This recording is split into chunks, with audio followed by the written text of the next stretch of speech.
Welcome to Luca is a Billionaire, where the only thing I invest in is your answers. In this video, I will show how to remove Chevy Spark radio, only way.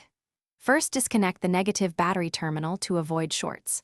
Pry off the dash trim gently with a plastic tool, then remove the mounting screws. Use radio removal keys or a thin flat tool to release the clips, pull the radio straight out, and disconnect the wiring harness and antenna before fully extracting the unit. Keep screws and trim in a labeled container for reassembly. Wear gloves and protect the dash edges to prevent scratches. Identify the antenna plug and main wiring harness behind the unit. Depress the harness tab, wiggle gently, and pull straight back. Avoid yanking the wires. Label connectors with tape to simplify reinstallation.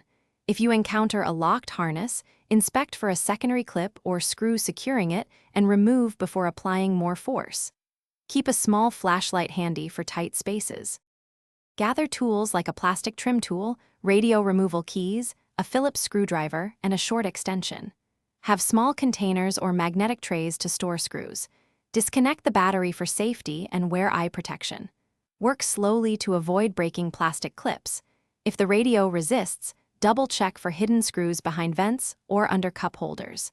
Test the new connection before reassembling the trim to confirm functionality. Keep a camera to photograph connector positions for reference.